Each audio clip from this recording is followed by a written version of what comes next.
Olá, você que se liga no Que Concursos. A reportagem do Que Concursos Folha Dirigida conversa agora com o secretário de Gestão de Pessoas do Ministério da Gestão, Inovação e Serviços Públicos, José Celso Júnior, que nos visitou aqui na sede do Que Concursos, no Rio de Janeiro. A gente vai falar com ele bastante aqui sobre concursos públicos e, claro, sobre o CNU, a grande seleção do governo de 2024. José Celso, primeiro, muito obrigado por ter vindo até aqui à nossa sede, um grande prazer te receber. Queria começar aqui o nosso papo pedindo para você fazer um balanço da gestão desse governo, que trouxe vários concursos, né? A gente viu aí um volume grande de concursos desde o início do governo, e esse processo de valorização do servidor público que acho que tem marcado o governo atual. Perfeito. Bom, primeiramente também muito obrigado pela oportunidade, pelo convite, uma alegria poder estar aqui e compartilhar com vocês dessas novidades, né, do governo federal no âmbito dos concursos e da valorização do servidor. De fato, esse terceiro mandato do presidente Lula tem se destacado por esse aspecto, né, uma reconstrução do Estado brasileiro, que havia passado por um período recente bastante crítico, de desmonte das estruturas, das organizações públicas, por um período até mesmo de combate aos servidores e ao serviço público, né? Então, o atual mandato tem buscado recuperar as capacidades do Estado para o desempenho estatal, para a implementação das políticas públicas, e essa reconstrução, essa recapacitação do Estado passa não só por uma reconstrução das instituições, das organizações, mas também por uma recomposição de quadros de pessoal do serviço público, né? Então, daí a necessidade de reabrir os concursos, retomar os concursos públicos, por meio de onde a gente consegue requalificar a função pública, as políticas, né? E por meio disso o governo atender às demandas da sociedade. Então, é uma fase muito auspiciosa, né? Promissora, positiva para o Brasil nesse momento. E nessa agenda positiva, a gente teve o CNU como grande destaque, é o concurso com mais inscritos na história, 2 milhões de inscritos. Queria que você falasse um pouquinho da avaliação do governo dessa primeira edição do CNU. A gente sabe que já tem uma segunda edição no radar. Como que vocês olharam para essa primeira edição?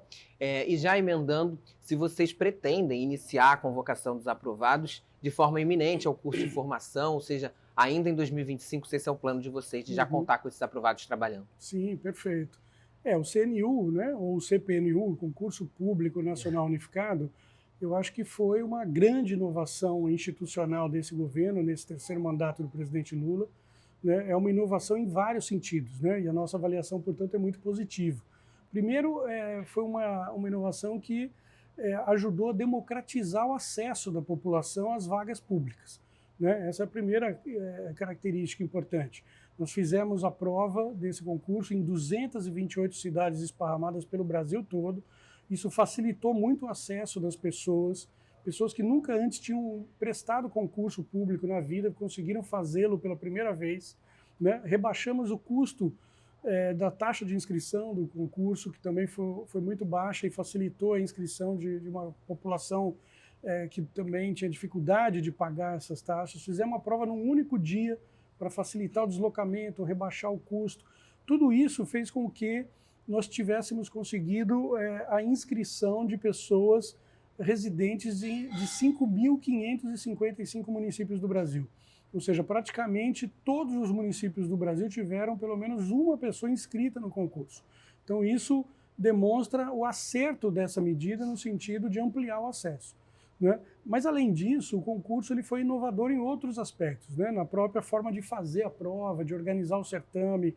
Nós conferimos a esse certame uma importância grande no sentido da integridade do concurso, da prova, da segurança, da transparência.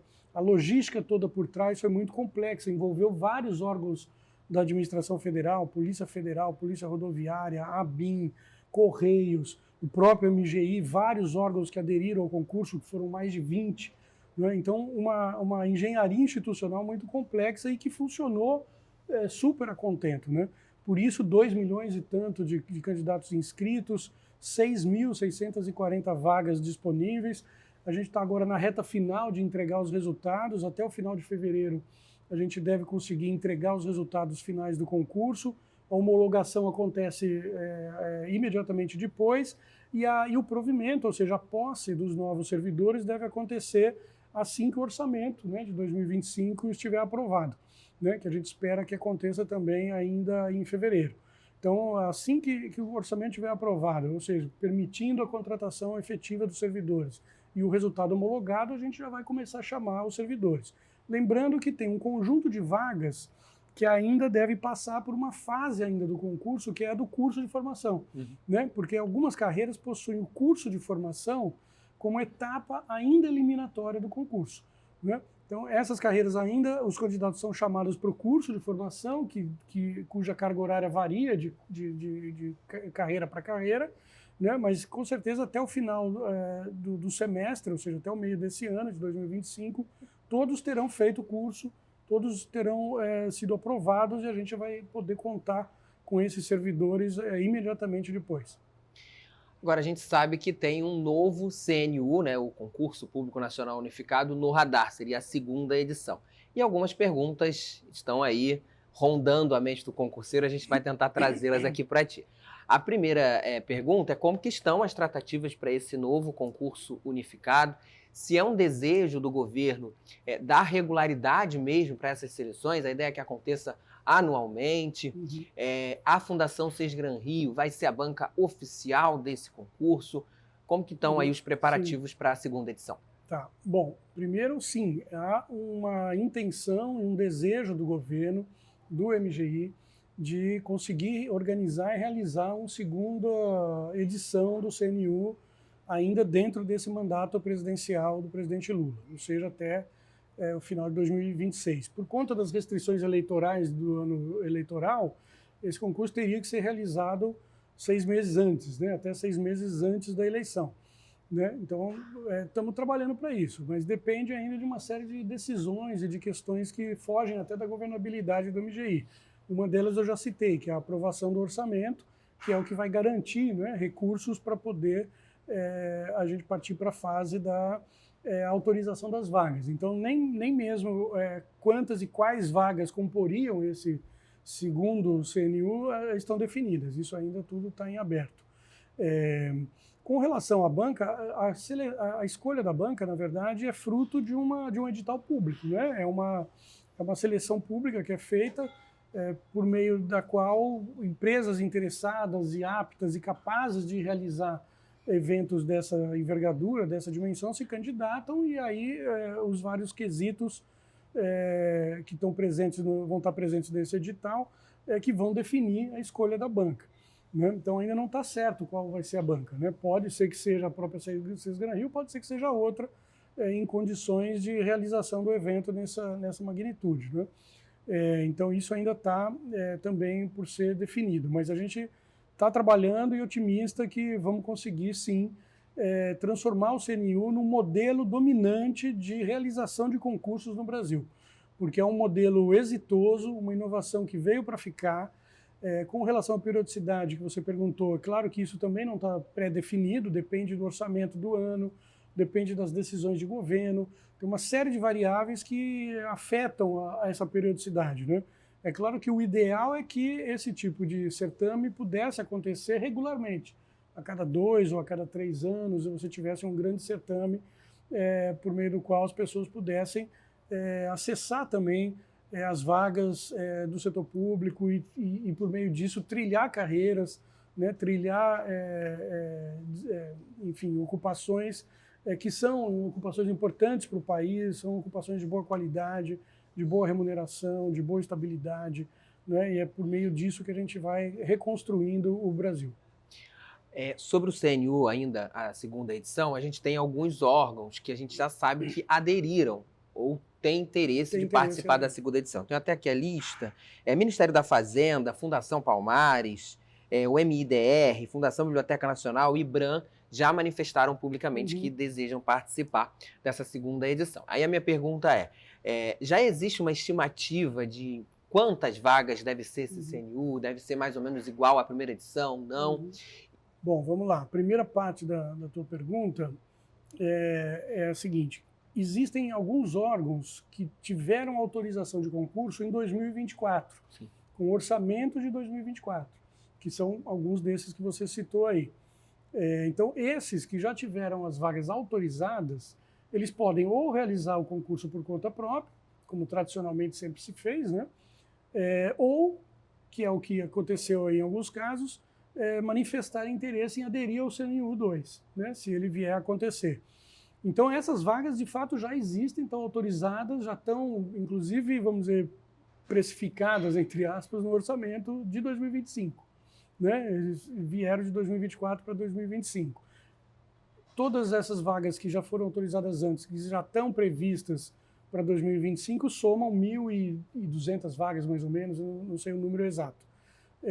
Mas, além dessas, ainda está em aberto um conjunto de vagas que estão previstas de serem autorizadas em 2025, com o orçamento de 2025, que não foi aprovado ainda, né? Então, por isso a gente não sabe nem quantas e nem quais vagas serão, mas tudo somado a gente acredita que pode conseguir reunir algo como 3.000, 3.500 vagas para realizar uma segunda edição do concurso unificado. E é um quantitativo significativo também, né, de vagas que comporiam esse segundo certame. Mas essa decisão ainda está para ser tomada em função dessas variáveis que a gente ainda não conhece ou não controla, né, que estão para sair ainda. Porque depende da aprovação do orçamento, como eu já disse, e a partir disso é que o cronograma vai ser construído, né, de autorizações e de mobilização dos atores, dos órgãos, e tem todo um processo de construção do concurso que envolve, né, construção e divulgação do edital, tantos dias para inscrição, tantos dias para recurso.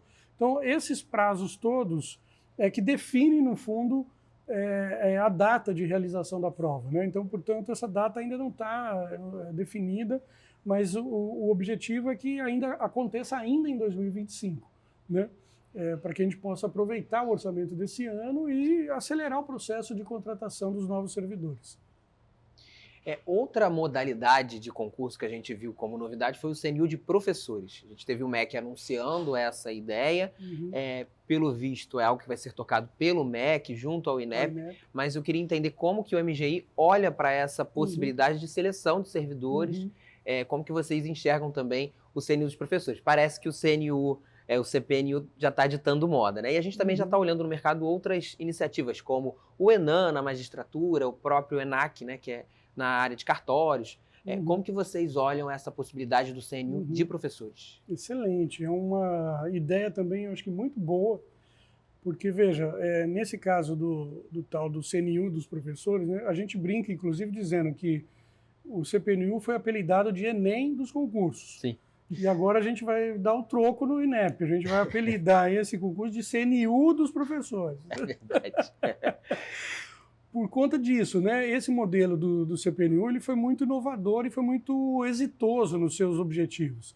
Né? Então, isso está inspirando, né, vem inspirando vários órgãos, várias outras instâncias de governo, nos âmbitos aí de estados e municípios e de outros poderes, inclusive, como você falou, a organizar certames nesses moldes, porque isso traz economia para os cofres públicos, isso traz racionalidade para o certame, isso traz, inclusive, mais segurança, homogeneidade dos procedimentos e tudo mais.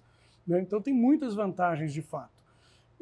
No caso específico dessa ideia, que eu ainda não tenho elementos para dizer se vai, de fato, acontecer ou não, mas eu faço votos de que o governo consiga implementar, é também uma ideia muito boa, porque, vejam, os estados, eles regularmente precisam contratar professores para o seu quadro de pessoal, os municípios, a mesma coisa. Com essas características todas que eu mencionei, de uniformidade de procedimentos, integridade do certame, segurança, transparência, etc., né, você vai ter um concurso muito mais seguro, com possibilidade das pessoas também do Brasil inteiro fazerem a prova, né, e pleitearem uma vaga de professor, seja no próprio estado onde reside ou em outro estado, podendo, inclusive, mudar de estado. Né? Isso seria, inclusive, interessante do ponto de vista da mobilidade geográfica do país, do ponto de vista da troca de experiências e de culturas. Né?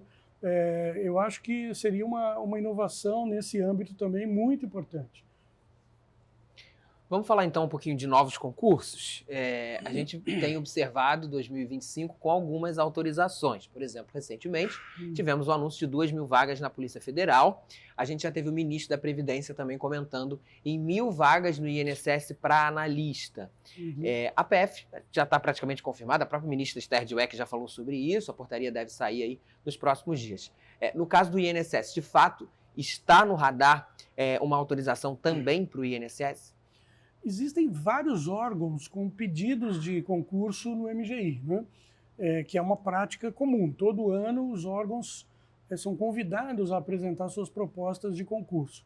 E quase todos o fazem todos os anos. Então, existe um quantitativo de vagas, inclusive, sob análise lá do MGI, que é muito maior do que a capacidade orçamentária de atender, né? Esse pleito do INSS é um deles, que está lá no MGI sendo estudado, né? O da PF que você mencionou, que foi comunicado já pela ministra Esther e pelo ministro Lewandowski, está sendo processado internamente para que a portaria de autorização seja publicada em breve, inicialmente para 1.000 vagas, e talvez provimento adicional de até mais 1.000 no futuro, não é? Mas inicialmente 1.000 vagas. Dada a defasagem de pessoal, né, que se encontra na Polícia Federal também. Agora, as outras vagas ainda de 2025 ainda estão sob análise, porque há um conjunto de critérios que o Ministério leva em conta, como a data do último concurso, a perspectiva de aposentadoria do quadro atual, enfim, uma série de questões que são levadas em conta para se gerar uma espécie de um ranking de priorização que é levado em consideração pelo governo, né, para a decisão política final acerca de quais vagas e quantas serão de fato autorizadas. Então, nós mesmos não sabemos ainda o resultado desse processo, né? Então, assim que o orçamento tiver sido aprovado, a gente acha que consegue, em pouco tempo, fazer essa divulgação das novas vagas para 2025. Então, sim, a gente pode ter novas autorizações, né? Vai depender dessa análise desse ranking. Sim, né? Exato. Só para falar um pouco sobre esse ranking, eu queria tratar da PRF, porque existe muita dúvida se a PRF pode ter autorização de concurso. A gente sabe que a PRF está com o seu quadro de pessoal praticamente totalmente preenchido, tem uma demanda de agente administrativo que sempre é solicitada, mas a gente não tem autorizações.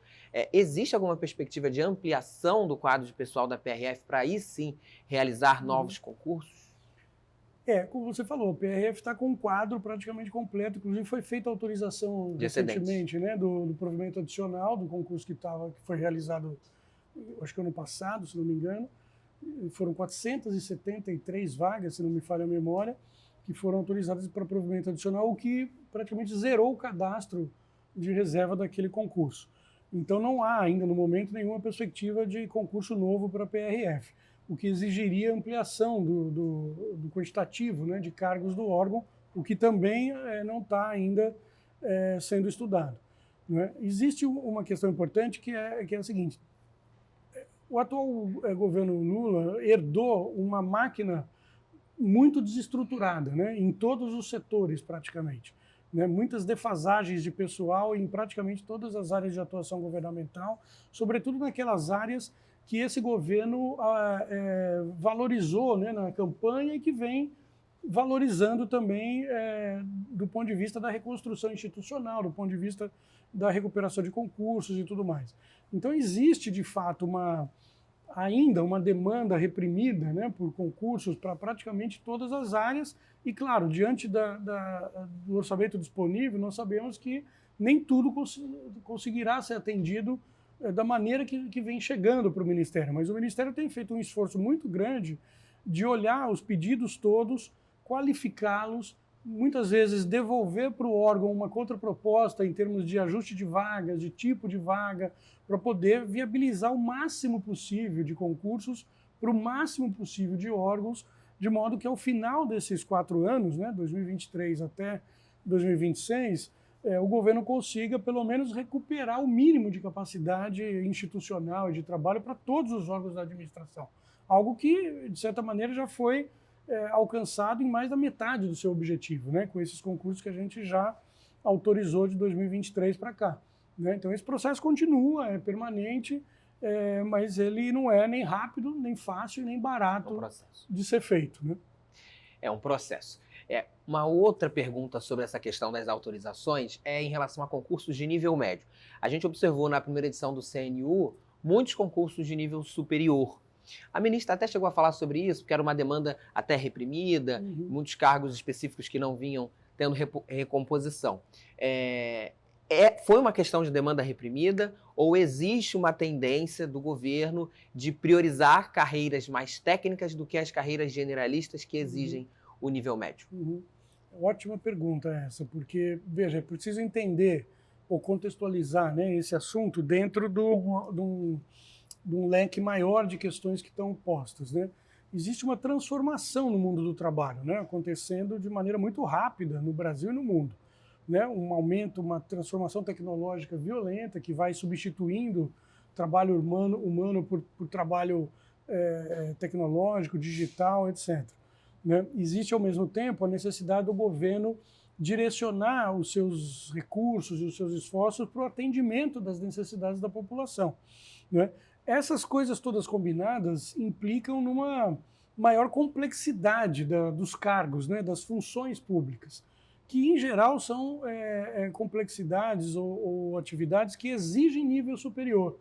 Né? Então, quando eu falo em priorizar o atendimento direto à população, eu estou falando de contratar médicos, contratar professores, contratar, né, policiais, contratar cientistas e por aí vai. São todas atividades de nível superior. Né? Isso é uma exigência da contemporaneidade. Né? Existe uma transformação em curso na composição da força de trabalho no setor público que visa não só melhorar o desempenho de atuação do Estado, né, fazer com que ele seja mais proativo, mais responsivo às necessidades da sociedade. Então, há uma mudança de composição que vai no sentido de o governo priorizar a contratação de servidores que atuam na ponta da política pública muito mais do que nas áreas intermediárias ou administrativas. Né? Por outro lado, essas funções administrativas, de modo geral, elas, obviamente, também têm o seu nível de complexidade que exigem trabalhadores de nível superior, né? E tem um conjunto de funções de nível administrativo, de suporte técnico, etc., que estão ou sendo substituídas pela tecnologia, como eu mencionei, ou que estão se tornando obsoletas, né? Do ponto de vista mais geral do mercado de trabalho. Né? Por exemplo, ascensorista de elevador, datilógrafo, e coisas desse tipo. Né? Não vai haver concurso mais para essas vagas. Né? Então, o tipo do emprego no setor público vem mudando de perfil por conta da própria evolução da sociedade, por conta da própria mudança, né, de natureza do mercado de trabalho e das funções que são exigidas hoje para o desempenho da política. Né? Então, essa priorização por vagas de nível superior tem a ver com isso. Né? É óbvio que em várias áreas ainda da atuação governamental, atividades de nível médio continuarão sendo importantes. De apoio, né? De apoio logístico, de apoio técnico especializado. Então, isso está preservado, assim como foi no CNU. Teve um bloco inteiro do CNU só para nível médio, né, com muitas vagas, inclusive. Inclusive, acho que foi o bloco que teve mais inscritos, se eu não me engano, foi esse, e era todo de nível médio. Isso vai continuar acontecendo, mas uma quantidade menor do que já foi no passado. Né? Desculpa, não existe qualquer previsão de transformação, por exemplo, de escolaridade do técnico do INSS, o técnico do Seguro Social, por exemplo? Essa é uma discussão também complexa, porque envolve não só um estudo sobre a natureza da função, né, o quanto essa função se complexificou para exigir como nível de escolaridade o nível superior e não o nível médio. Né? Esse é um aspecto do problema, que vale para várias carreiras que tem essa questão. Como é preciso também olhar as questões ou as limitações jurídicas para isso. Porque existe também um conjunto de impedimentos jurídicos que são colocados hoje, né, para esse tipo de transformação. Né? Por exemplo, desde a Constituição de 88, sobretudo, e depois por meio de decisões subsequentes do Supremo Tribunal Federal, foi se tornando mais rígido ou mais difícil fazer transformações desse tipo, né? Um servidor que entrava como nível médio se transformava em nível superior, mudava de cargo, inclusive, ou de carreira, né? Isso já aconteceu muito no passado. Isso não é mais possível juridicamente hoje, né? Então é preciso encontrar uma outra forma de fazer essas transformações. O próprio governo federal tem feito transformações de cargos vagos, transformação de cargos obsoletos, em geral de nível auxiliar ou nível médio, em cargos de nível superior. Mas essas transformações são feitas com o cargo vazio, né? Sem que ele esteja preenchido, porque isso juridicamente é possível. E aí sim, você passa a fazer concurso para aquele cargo novo de que se transformou em nível superior. Né? Mas a transformação do cargo ocupado por uma pessoa de nível médio num cargo de nível superior, ele é mais difícil de ser feito. Né? Mas, enfim, é parte do desafio, né, que existe de modernização da estrutura administrativa, de modernização do Estado. Por falar em modernização, em transformação, a gente teve também o presidente Lula sancionando a Lei Nacional dos Concursos, Lei Geral dos Concursos. Queria que você falasse um pouquinho também sobre a importância dessa regulamentação, né? Impressionante como a gente chegou a 2024 para ter a sanção de uma Lei Geral dos Concursos. Então, a importância, e já emendando, uma das novidades dessa lei é a questão da digitalização das provas, de talvez os candidatos realizarem provas de concurso de forma online. Como que o governo também olha para essa possibilidade? Bacana. Então, essa lei que foi aprovada agora, em 2024, ela começou a tramitar no Congresso em 2000, no ano 2000. Então, são 24 anos, né, de tramitação para ela ser aprovada. E ela mudou muito, inclusive o formato dela do início para o final. E mudou para melhor, felizmente. Né? Em primeiro lugar, ela é uma lei importante porque ela visa conferir uma segurança jurídica maior para a realização dos concursos, já que prevê comissão, né, organizadora do concurso, com determinadas atribuições, etc., né, prevê determinadas possibilidades de realização do certame, coisa que era difícil até o momento, né, além de provas objetivas, que continuarão existindo, né, essa lei ela abre a possibilidade de outros formatos de prova, né, para aferir, inclusive, competências, né, dos futuros servidores, né, coisa que, por estar dotada de aspectos subjetivos, né, acabava sendo proibido de ser feito, ou isso ensejava muita judicialização nos concursos anteriores. Né? E tem duas grandes novidades, aí eu acho que importantes, além dessas que eu mencionei. A primeira é que ela é uma lei nacional, portanto, ela vale também para os âmbitos subnacionais, né? Estados e municípios. Isso é muito importante, porque como não havia nenhum regramento geral para organizar os certames, né, dessa natureza, os municípios, sobretudo, sempre tiveram muita dificuldade em fazer e faziam de formas, às vezes, muito equivocadas. Né? Também havia muita judicialização, muita desorganização na forma de realizar os concursos no nível municipal, que por serem muitos municípios, é mais difícil de serem controlados, da transparência ser mais aberta e coisas desse tipo. Então, essa lei vai ajudar a disciplinar e a organizar melhor os concursos nos três âmbitos, né? Federal, estadual e municipal. A outra novidade que é essa que você menciona, né? A possibilidade de formatos alternativos de provas, né? E claro que a questão da prova à distância, da prova digital, ela é algo que vai acontecer, né? Pela própria transformação tecnológica que está em curso, isso vai ser o futuro dos concursos públicos. Eu não tenho a menor dúvida disso. Mas é preciso, para a gente chegar efetivamente a esse estágio, é preciso que algumas coisas ainda avancem, né? Não só ainda é necessário um aperfeiçoamento das tecnologias para permitir que as pessoas tenham acesso, né, à prova digital das suas residências ou de determinados locais, né, com internet funcionando, por exemplo, que é um pré-requisito, e isso ainda não é, né, totalmente difundido no Brasil. Não. Né? É preciso que o ambiente seja totalmente controlado, né? Ou seja, imune a fraudes ou a desvios de conduta, né? Ou seja, a integridade, a segurança, a transparência do concurso são elementos importantes que precisam estar preservados nessa modalidade. Né? Então, até que essas questões estejam bem pacificadas e resolvidas, do ponto de vista tecnológico, do ponto de vista jurídico, né, do ponto de vista administrativo, a gente não vai ter com grandes certames com essa inovação.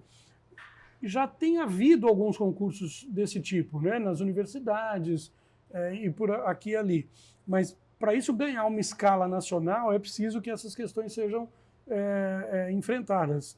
Não são questões fáceis e nem rápidas, provavelmente também não são baratas, né? Mas eu não tenho a menor dúvida de que esse é o futuro do concurso público em qualquer lugar do mundo, inclusive no Brasil. E ainda precisa também de uma regulamentação justamente dessa prova à distância, né? De como seria organizada. Exatamente. Outro tema que também ficou em alta no ano passado, que também foi uma mudança, foi a questão da flexibilização do regime jurídico único, né? Ou seja, o fim da obrigatoriedade da contratação pelo RJU, possibilitando outros tipos de contratação, como, por exemplo, o seletista. Uhum. A gente entende aqui do lado do que concursos que isso é algo ruim, assim, que a gente acaba trazendo até possíveis prejuízos para a administração pública, enfim, há vários pontos, porque tem a questão da estabilidade, como que esse servidor que não é do RJU pode atuar, enfim, há várias questões. Como que o governo olhou para isso? Lembrando que isso foi uma decisão do STF, né? Então o governo não partiu do governo essa decisão, né? Que fique claro. Como que o governo olhou para isso? E se há alguma previsão, de alguma estimativa de uma ação de inconstitucionalidade? Como que vocês enxergaram essa mudança? De fato, essa é uma ação que vem se desenrolando no Supremo desde 98, 99, se não me engano. Por conta de uma mudança que foi tentada lá por ocasião da emenda constitucional número 19, ainda no governo Fernando Henrique Cardoso. Aí foi impetrada uma ação de inconstitucionalidade em 2000, e de lá para cá o EJU se preservou segura por essa ação, né? Ocorre que de lá para cá o regime jurídico único, no âmbito federal sobretudo, mas não só, se tornou o regime dominante de contratação no setor público, né? E se mostrou muito efetivo, entendeu? Para estabilizar a força de trabalho, para profissionalizar a força de trabalho, né? Para evitar aquilo que a gente, em algum momento, no governo anterior, chamou de assédio institucional contra organizações de servidores, né? Porque, vejam, a estabilidade do servidor público dentro do regime estatutário único, né, do regime RJU, ela não é um privilégio do servidor, ela é uma proteção do servidor contra arbitrariedades cometidas pelo Estado empregador, pelo dirigente político, né, ou administrativo que busque desvirtuar a atuação governamental para além dos limites da política pública, né, que estão definidas em lei, etc.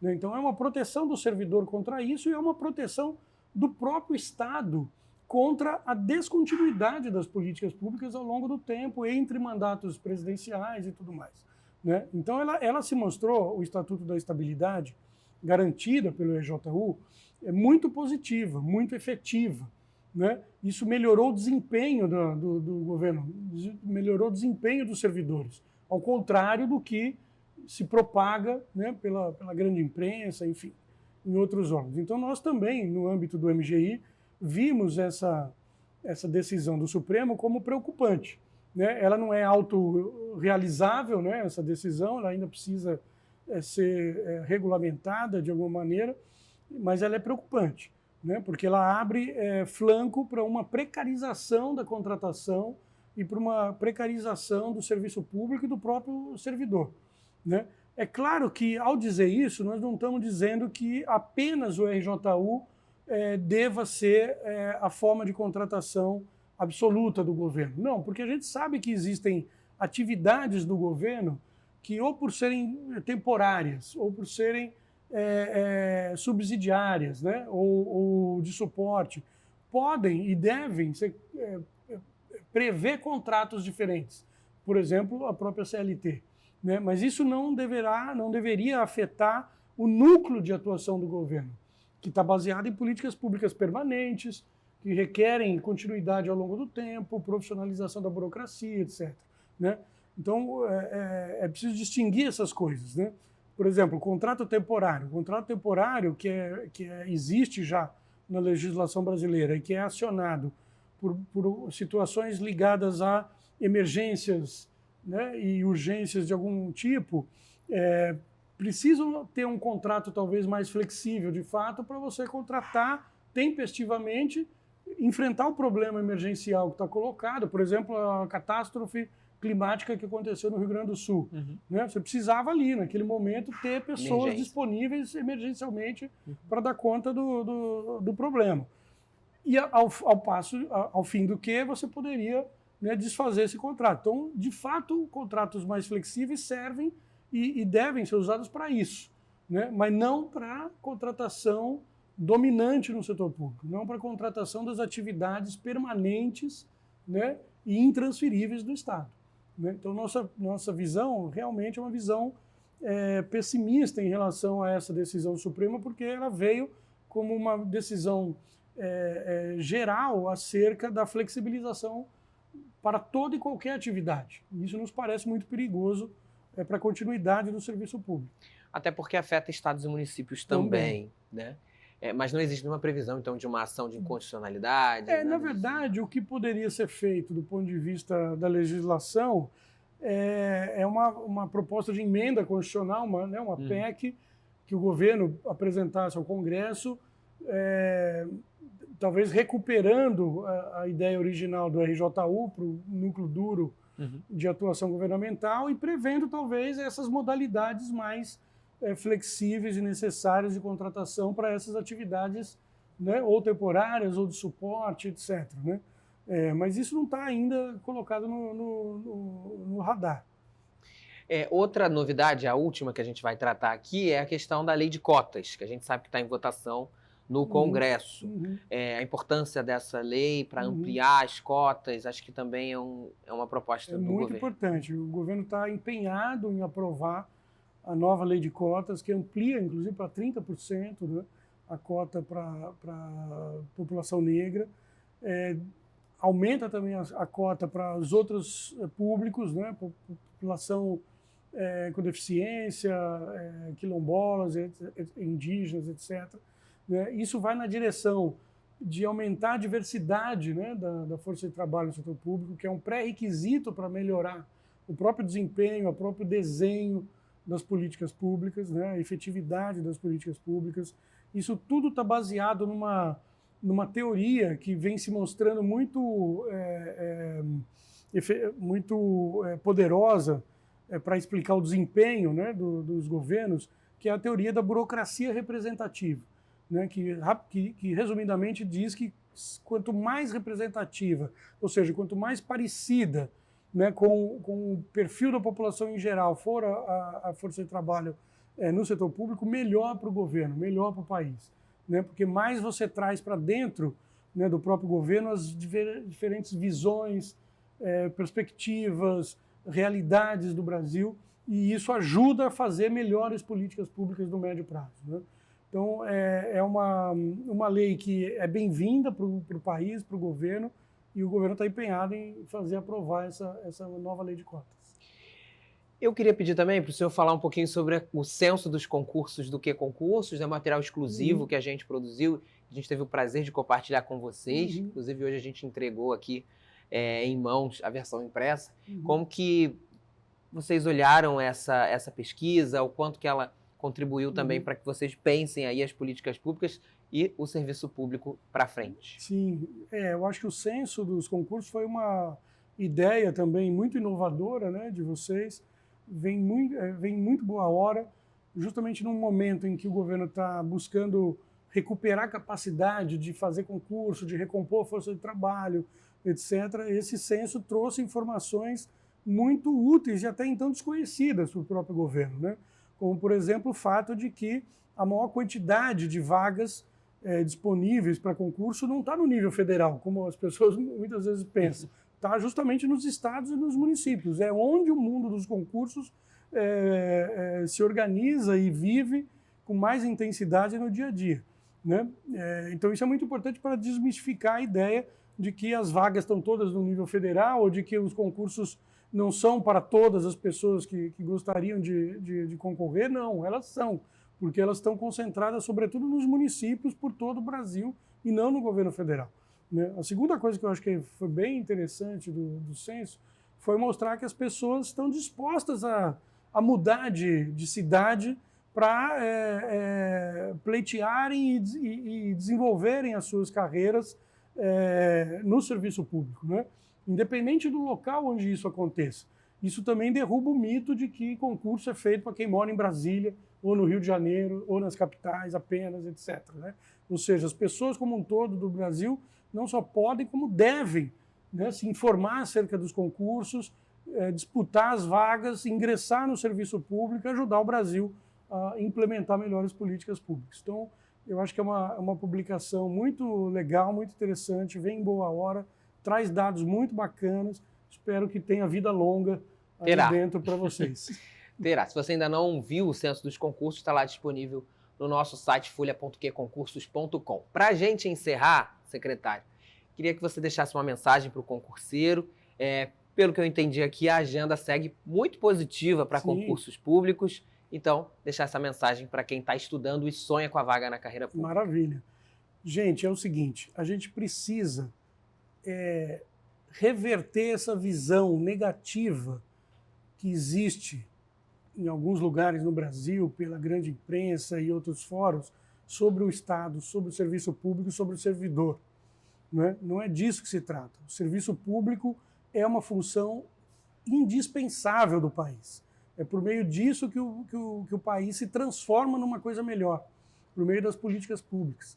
As políticas públicas dependem dos servidores, né? Portanto, dependem dos concursos, né, para serem efetivadas. Né? Não só é um emprego de boa qualidade, né, de estabilidade, de boa remuneração, de perspectivas futuras profissionais importantes, como é por meio desse emprego que as políticas se realizam e que o país consegue enfrentar os seus problemas, os seus desafios, né, e melhorar a vida, ao fim e ao cabo, das pessoas, né? Então, para isso, a gente precisa mudar a visão negativa, estereotipada, que hoje existe sobre o serviço e sobre os servidores, né? A maior parte dos servidores são pessoas como nós, que quis trilhar uma carreira no serviço público, prestou um concurso, passou, se aprimorou, se desenvolveu, se dedica no dia a dia a essa atividade, faz o seu melhor no dia a dia, entrega boas políticas, né? Entrega bens e serviços para a população por todo o país, né? E é isso que ajuda o nosso desenvolvimento pessoal e o nosso desenvolvimento como cidadãos e como país, né? Então, ajudem a mudar essa visão negativa, estereotipada e falsa que existe sobre o serviço e sobre os servidores públicos no Brasil. Muito bem, José Celso, muito obrigado pela tua vinda mais uma vez aqui na sede do QConcursos, pela entrevista, pelas informações. Se você gostou desse vídeo, deixa o like aí pra gente. Não esquece também de se inscrever aqui do nosso canal do QConcursos no YouTube. Mais informações sobre concursos você sabe onde encontrar, folha.qconcursos.com. Valeu e até a próxima!